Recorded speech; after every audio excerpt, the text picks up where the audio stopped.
এই মুহূর্তে চীনে আছেন আমাদের স্পেশাল করেসপন্ডেন্ট হাসান মাহমুদ। সরাসরি যাচ্ছি তার কাছে। হাসান, প্রধানমন্ত্রী তারেক রহমানের আজকের ও আগামীকালের কর্মসূচি সম্পর্কে আপনার কাছে কি তথ্য আছে আমাদেরকে জানাবেন।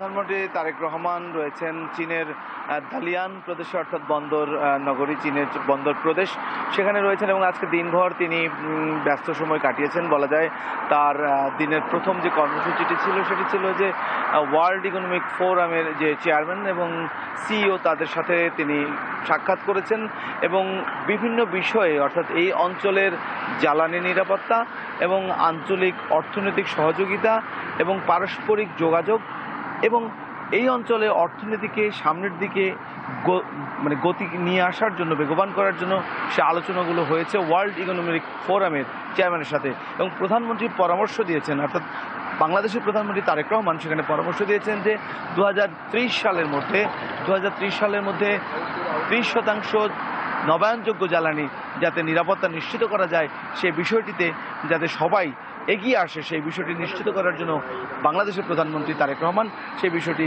দৃষ্টি আকর্ষণ করেছেন। ওয়ার্ল্ড ইকোনমিক ফোরাম, অর্থাৎ অর্থনৈতিক যে ফোরামে তিনি অংশ নিয়েছেন।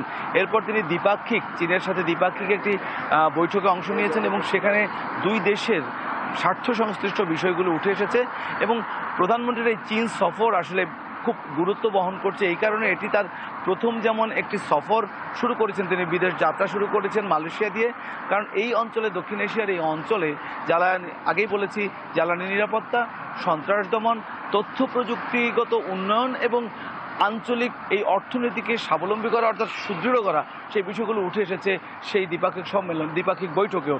এছাড়া আজকে প্রধানমন্ত্রী জলবায়ু পরিবর্তনের যারা নেতৃত্ব দিচ্ছেন সেই একটি ফোরামেও তিনি অংশ নিয়েছেন এবং সেখানে তিনি বলেছেন যে জলবায়ু নিরাপত্তায় সব দেশ যে বর্তমান যে প্রেক্ষাপট তৈরি হয়েছে, জলবায়ু অনিরাপত্তার কারণে যে হুমকির মুখে বাস্তুসংস্থান হুমকির মুখে পড়ছে, সেই বিষয় থেকে উতরে আসার জন্য, প্রত্যেককে এগিয়ে আসার জন্য তিনি এক ধরনের আহ্বান জানিয়েছেন।